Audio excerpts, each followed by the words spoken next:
Hello viewers, welcome to my channel online study with Bhavesh. आज के इस वीडियो में हम बात करने वाले हैं जड़त्वाघूर्ण अर्थात मोमेंट ऑफ इनर्शिया के बारे में। तो चलिए स्टार्ट करते हैं। देखिए, सबसे पहले तो इसका हम बेसिक मतलब समझने का प्रयास करते हैं कि वास्तव में होता क्या है। देखिए, जैसे कि ये मैं मान लेता हूँ, ये आपका घूर्णन अक्ष है।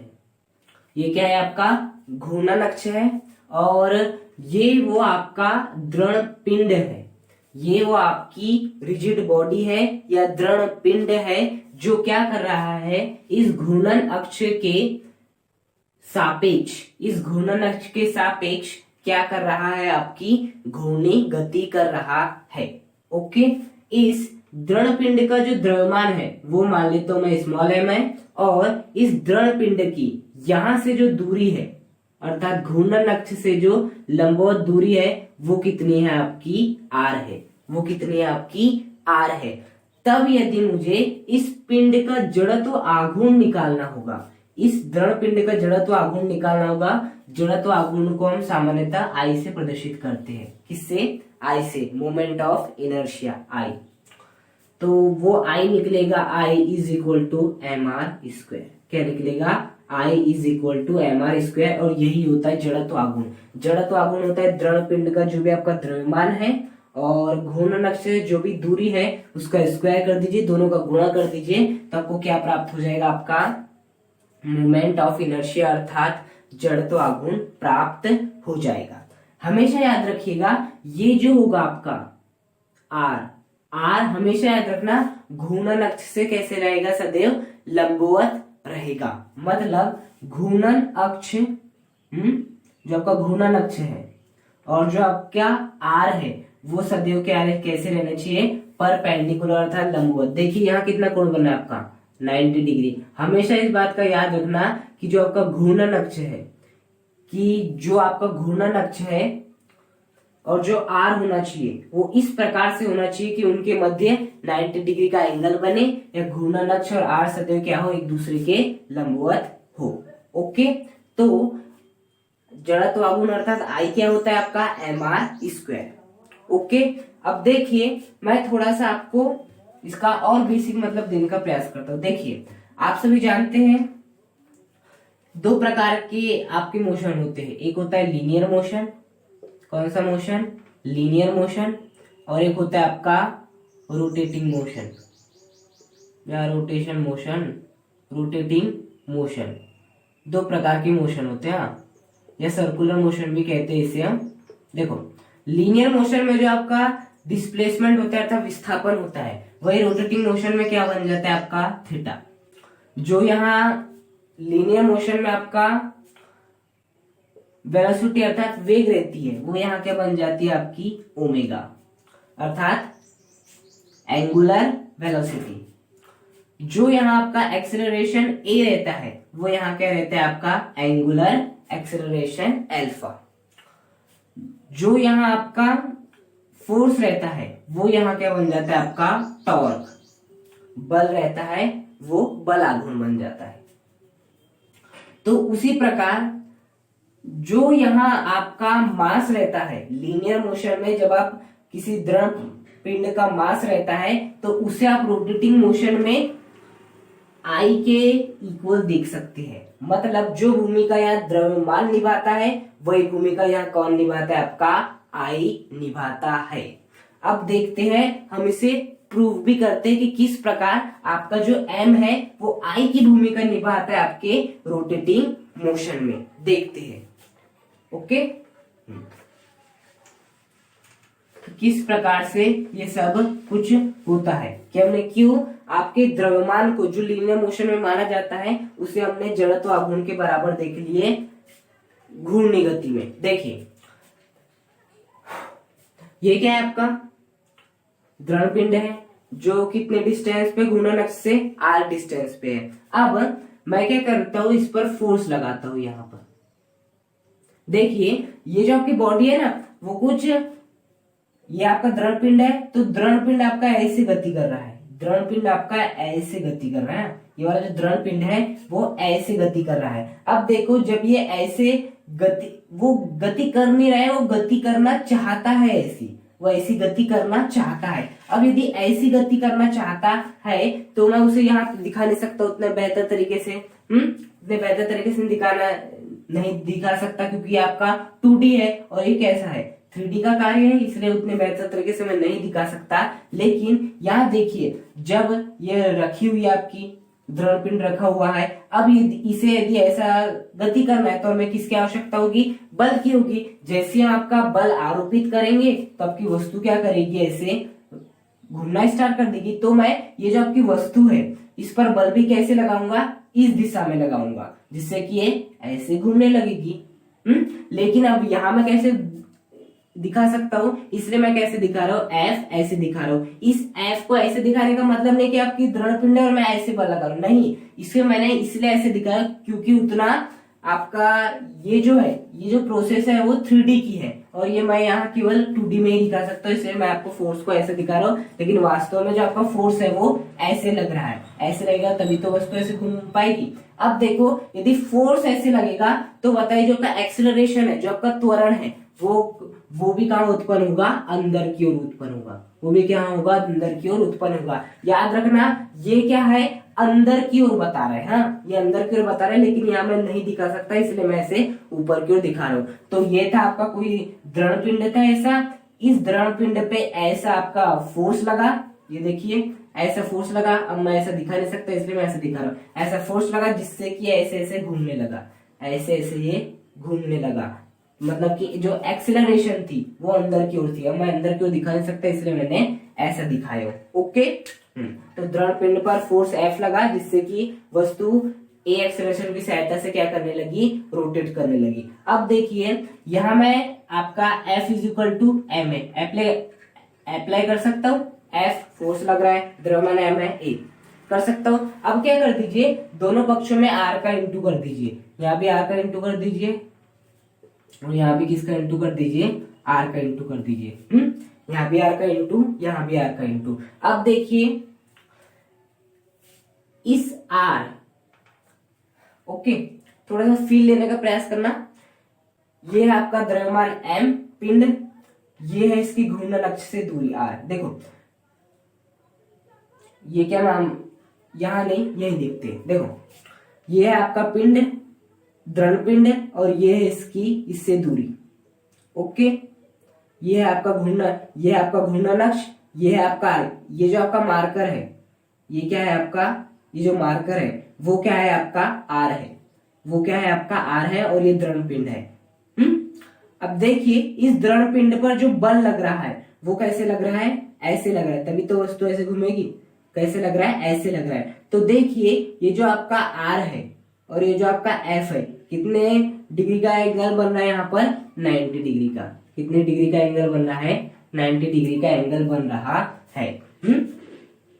तो मैं इस RF कैसे लिख सकता हूं, RF sin 90 लिख सकता हूं। RF sin 90 क्यों, क्योंकि sin 90 की वैल्यू कितनी होती है, 1। RF इंटू 1 कितना हो जाएगा, RF, जो कि हमें प्राप्त हो जाएगा वापिस। इसलिए मैं इस RF को क्या लिख सकता हूं, RF sin 90 लिख सकता हूं। अब देखिए यहाँ क्या है, MAR।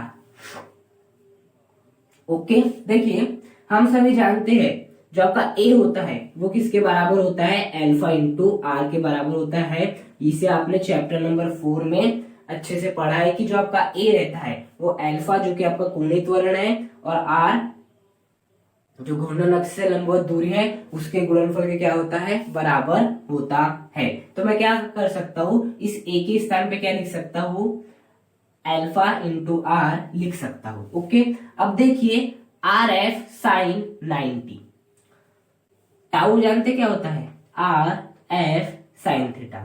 अब यह थीटा के स्थान पर कुछ भी रख सकता हूँ, क्यों, 0 डिग्री 90 डिग्री जो रखना रखो।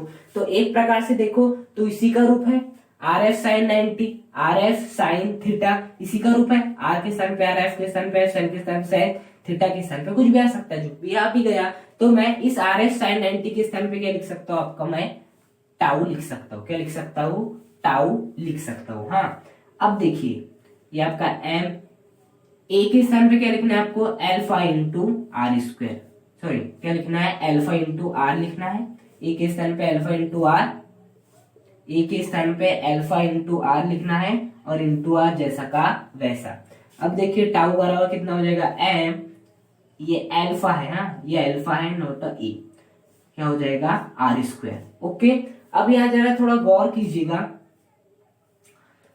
यहाँ थोड़ा आप गौर कीजिएगा कि जो आपका मेन है एफ बराबर क्या होता है आपका एम ए होता है, और यहाँ में क्या प्राप्त हो रहा है, tau is equal to m alpha into r square. क्या प्राप्त हो रहा है हमें, tau is equal to m alpha into r square प्राप्त हो रहा है। अब देखिए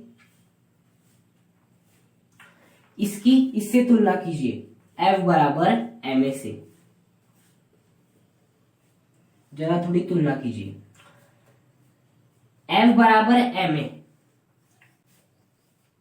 में जो आपका एफ होता है, एफ बराबर एम ए में जो आपका एफ होता है वो होता है लीनियर मोशन में क्या, बल, और यही एफ आपके घूर्णी गति में क्या बन जाता है, टाउ बन जाता है। ओके, ये जो आपका ए रहता है अर्थात त्वरण, किसमें, लीनियर मोशन में जो आपका त्वरण रहता है वही घूर्णी गति में अर्थात रोटेटिंग मोशन में क्या बन जाता है, अल्फा बन जाता है। क्या बन जाता है, अल्फा बन जाता है। अब देखो क्या बच गया, ये एम बच गया। और यहाँ हमें साफ साफ समझ में आ सकता है, यदि हम तुलना करें तो यहाँ जो आपका एम है लीनियर मोशन में, लीनियर मोशन में जो आपका एम है उसकी भूमिका कौन निभा रहा है, आपका एम आर स्क्वायर निभा रहा है। देखो टाउ बराबर कितना निकला हमारा, m alpha into r square निकला। अब देखो हम सभी जानते हैं बराबर क्या होता है, एम है। देखो एफ के स्थान पे क्या आ रहा है, टाउ, जो कि होता भी है लीनियर मोशन में हम एफ को बल कहते हैं, वही ये आपके घूर्णी गति में टाउ बन जाता है। जो आपका ए है वो क्या होता है, आपका त्वरण होता है लीनियर मोशन में, वही क्या बन जाता है, अल्फा बन जाता है घूर्णी गति में। ओके, और बच गया फिर द्रव्यमान एम। लीनियर मोशन में जो द्रव्यमान रहता है वो घूर्णी गति में किसके बराबर होता है, एम आर स्क्वायर के बराबर होता है। अर्थात इसीलिए मैंने कहा था लीनियर मोशन में जो आपको द्रव्यमान एम देखने मिलता है उसकी भूमिका कौन निभाता है, घूर्णी गति में आपकी जड़त्व आघूर्ण अर्थात मोमेंट ऑफ इनर्शिया। इसका फॉर्मूला क्या होता है, एम आर स्क्वायर होता है। तो इस प्रकार से हमें एक बात समझ में आती है कि जिस प्रकार आपके लीनियर मोशन में एफ होता है उसी प्रकार से रोटेटिंग मोशन में आपका टाउ होता है। जिस प्रकार से आपका लीनियर मोशन में एक्सीलरेशन होता है उसी प्रकार से आपका रोटेटिंग मोशन में एंगुलर एक्सीलरेशन रहता है। और जिस प्रकार से आपका मास रहता है लीनियर मोशन में, द्रव्यमान रहता है, उसी प्रकार से आपका रोटेटिंग मोशन में जड़त्व आघूर्ण अर्थात मोमेंट ऑफ इनर्शिया रहता है।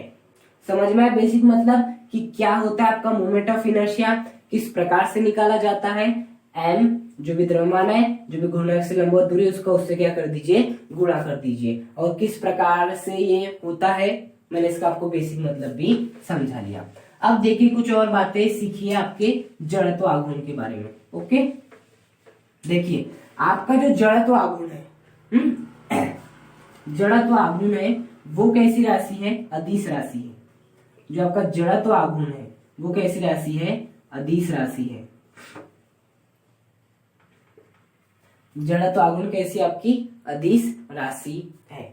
ओके, अर्थात इसकी केवल क्या होता है, परिमाण होता है, इसकी दिशा नहीं होती है। पहली बात। अब देखिए जैसे कि आपको इस प्रकार से बहुत सारे आपको इस प्रकार से पिंड दे दिए जाए, पिंड दे दिए जाए और इसका द्रव्यमान m1 दे दिया जाए, m2 दे दिया जाए, m3 दे दिया जाए। और क्या बोला जाए, ये आपका घूर्णन अक्ष है, ये क्या है आपका घूर्णन अक्ष है। इस घूर्णन अक्ष के चारों ओर ये सभी क्या कर रहे हैं, आपकी गति कर रहे हैं। इसकी यहां से जो दूरी है वो कितनी है आपकी, r है। इसकी यहां से दूरी कितनी है आपकी, r2 है। इसकी यहां से आपकी दूरी कितनी है, r3 है। अब हमें पूछा है इन सभी पिंडों का क्या पूछा है, जड़त्व आघूर्ण अर्थात मोमेंट ऑफ इनर्शिया। ओके, तो देखिए आपका जो मोमेंट ऑफ इनर्शिया है वो आपकी कैसी है, स्केलर क्वांटिटी अर्थात अदिश राशि है। तब यदि हमें ज्ञात करना है तो देखिए कैसे ज्ञात करेंगे, I इज इक्वल टू, हम किसी भी पिंड का जड़त्व गुण किस प्रकार से ज्ञात कर सकते हैं, द्रव्यमान इंटू गुणनक से दूरी का स्क्वायर। तो देखिए यदि मैं इस पिंड का क्या करने जाता हूं जड़त्व गुण, तो मुझे क्या करना पड़ेगा, इस पिंड का द्रव्यमान जो कि m1 है और इस पिंड की दूरी किससे, घूर्णन अक्ष से। हमेशा याद रखना घूर्णन अक्ष से दूरी नहीं, घूर्णन अक्ष से लंबवत दूरी। ऐसा नहीं कि बस ये m1 द्रव्यमान है और आपको ऐसी डिस्टेंस दी हुई है, आपको ये वाली डिस्टेंस को नहीं लेना है। क्यों, क्योंकि ये वाली डिस्टेंस में पता क्या है, ये जो आपका r है वो अभी घूर्णन अक्ष से लंबवत नहीं है, अभी परपेंडिकुलर नहीं है। हमें r वही लेना है जो कि क्या हो, आपके रोटेशन एक्सिस अर्थात रोटेशन ऑफ एक्सिस के कैसे हो, परपेंडिकुलर हो। इसलिए हम देखो ये वाला जो r है वो इसके कैसे है, लंबवत है, तो हम इसे ले सकते हैं। तो m1 इंटू आपका ये कितना था r का स्क्वायर धन इस पिंड का जड़त्व कोण निकला है तो द्रव्यमान इंटू इसकी घूर्णन अक्ष से लंबवत दूरी। देखो यहाँ पे कोण कितना बन रहा है, 90 डिग्री। घूर्णन अक्ष से लंबवत दूरी, इसलिए ये क्या आ जाएगा, r2 का स्क्वायर धन फिर आएगा इस पिंड का जड़त्व गुण, तो इस पिंड का द्रव्यमान जो कितना है आपका m3 और इस m3 की घूर्णन अक्ष से लंबवत दूरी जो कि कितनी है, r3 है, कितनी है, r3। इसी प्रकार से चौथा पिंड आ जाता तो m4 इंटू उसकी घूर्णन अक्ष से लंबवत दूरी। उसी प्रकार से पांचवा आ जाता तो इस प्रकार से। अर्थात यदि आपको क्या दिए हो,